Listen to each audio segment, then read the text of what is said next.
राजधानी की बात तो कर ली, लेकिन अशोक गहलोत के गृह नगर की भी जरा बात कर लेते हैं।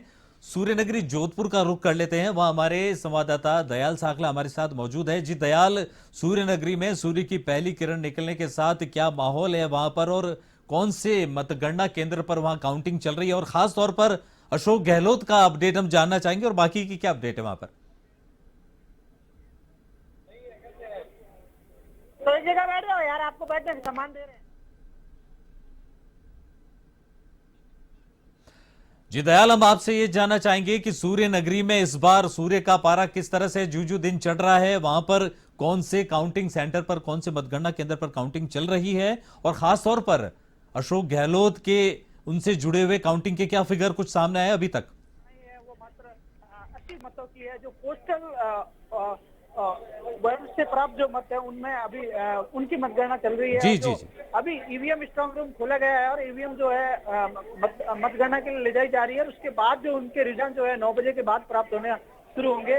और अभी जो है मुख्यमंत्री अशोक गहलोत जो सरदारपुरा से सीट है वहां से पोस्टल ऑर्डर से बैलेट से प्राप्त जो मत है उनमें 2000 से अधिक की बढ़त बनाए हुए हैं। जी जी दयाल, मतलब शुरुआत में अशोक गहलोत आगे चल रहे हैं। ओवरऑल अगर हम जोधपुर की बात करें तो जोधपुर में अभी क्या माहौल लग रहा है, क्योंकि दोनों ही पार्टियां कह रही है कि वो बहुमत से सामने आ रहे हैं। तो जोधपुर की अगर हम बात करें तो वहां पर क्या स्थिति, आपसे बातचीत हुई होगी दोनों ही पार्टियों के नेताओं से, लोगों से? देखिए, जिस तरह से कहा जा रहा है जोधपुर में जो अभी जो रुझान सामने मिल रहे हैं पोस्टल ऑर्डर से प्राप्त जो बैलेट से जो मत मिले उसमें दोनों पार्टियां नेक टू नेक चल रही है। कभी एक पार्टी 150 से आगे जाती है तो कभी कोई 50 या उससे नीचे के मतलब कि दहाई के आंकड़ों तक का जो अंतर पोस्टल बैलेट से प्राप्त मतों में सामने आ रहा है, जिसमें नेक टू नेक चल रही है।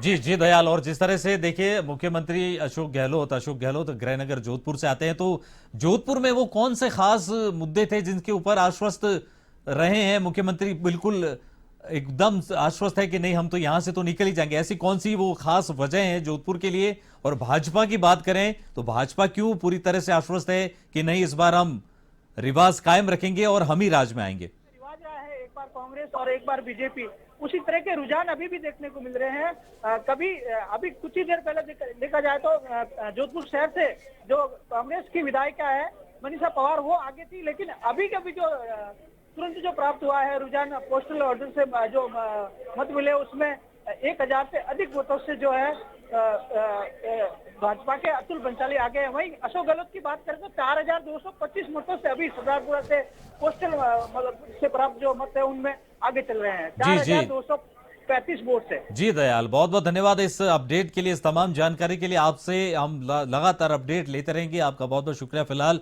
दयाल साखला जोधपुर से जानकारी दे रहे थे, जहां ये अपडेट मिली है कि वहां अशोक गहलोत सरदारपुरा सीट से जो चुनाव लड़ रहे हैं वहां से बराबर बढ़त बनाए हुए हैं, और ये एक संकेत, अलग तरह के संकेत वो दे रहे हैं कि हम अपने गृहनगर से तो बढ़त बनाए हुए हैं, तो पूरे प्रदेश में इसी तरह बढ़त बनाएंगे। लेकिन भारतीय जनता पार्टी कहीं भी हार मानने को तैयार नहीं है, और लगातार हम आपको अपडेट बता रहे हैं।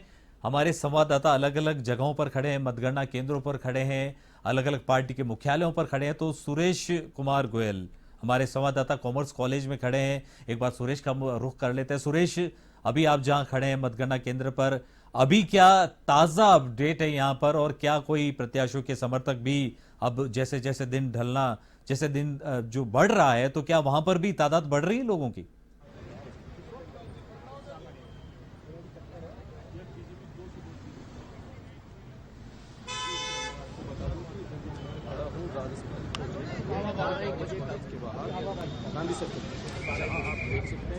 सुरक्षा व्यवस्था है वो की गई है, और जो अभय कमांड है, सीसीटीवी कैमरे हैं, उनकी तरफ से पूरी तरीके से निगरानी रखी जा रही है।